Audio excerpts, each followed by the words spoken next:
It seems that everybody has an opinion on race these days. The more I hear, the more impatient I get. A white guy tells me he had lunch with a black guy, therefore he's not a racist. What the hell is going on? Can't people think anymore? My name is Rusty Vaughn, and I am a racist. As I was relating my story to a friend, Reverend John of Awake Ministries in Annapolis, Maryland, he asked if I would put my story on tape so he could share it. Reverend John, here's my story. I don't know that I can contribute much here, but I'll share a perspective to all who are willing to ponder it. I grew up in North Carolina. Several times as I finished eating in Woolworths, my seat was taken by people I've come to learn were the bravest young people of our lifetime, the peaceful lunch counter sit-ins. I stood on the curb when parades of protesters went by. I drank from the white-only water fountains. I attended the white-only school that in 1957 was attended by a single person of color, Gwendolyn Yvonne Bailey, a truly brave American. Until about 5 years ago, I thought my hard work had gotten me all that I had achieved. After all, this is America. Everybody has an equal chance.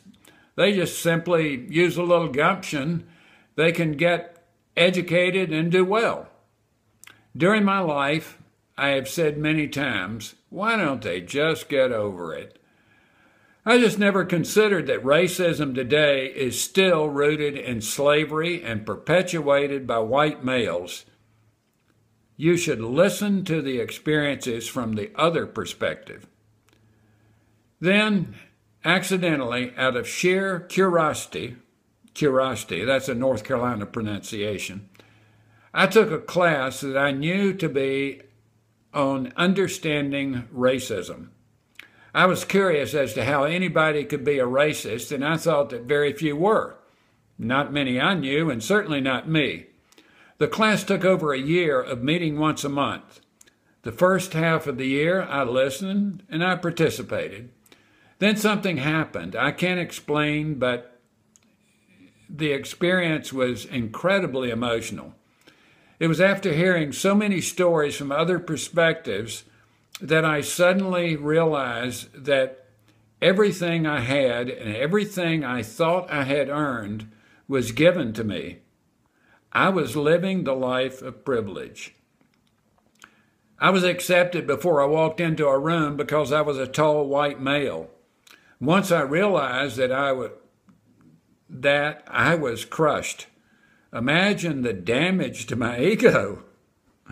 Then, for the last 5 years, I have been recognizing and changing little by little the innate characteristics of racism that I had inherited in my DNA, had acquired by every word I had heard and every conversation I listened to, everything I touched and saw all my life. It was not until I realized this and made a conscious decision to change that I really began to change. Now that change has become a passion with me. I gladly share my experiences with any group at every invitation. After giving a talk a couple of months ago, I was asked when it would end. I said it would never end. Just like an alcoholic, I'm a recovering racist. I must live every day knowing that something new will be revealed to me of my prejudice. I must accept it and change. I shall also submit here that I'm not alone. I'm not alone in admitting this, although that group's probably pretty small, I suppose. But I'm not alone in that I was a white male knowing and claiming not to be prejudiced, but living a life of racism nevertheless.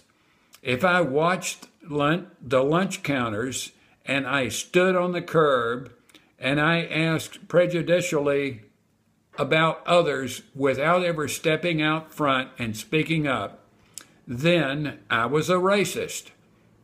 if I encouraged laws and enforcement that were enforced more on people of color, then I was a racist. Today, racism exists as it did when I was a child. Not as flagrant, not as outward, but still it exists. Until we sit at the table and share our stories openly, and until we hear what we are listening to, it will remain the same. Count on me to stand up, step out, and speak up. I have a privilege I choose to use. I shall use my white maleness to get the attention of others like me, to gather the audience and share my story. It is up to them what happens afterwards. My challenge to them, the white males, is why don't you just get over it? The ability for change is in the hands of white males. It is our choice. It requires our initiative. It is my privilege to change. There are people of color waiting to share, but we must also step in that direction with mutual willingness to understand alongside them. Thank you, my friends, for listening. This video done at the encouragement of Awake Ministries in Annapolis, Maryland. And thank you, Reverend John. Good day.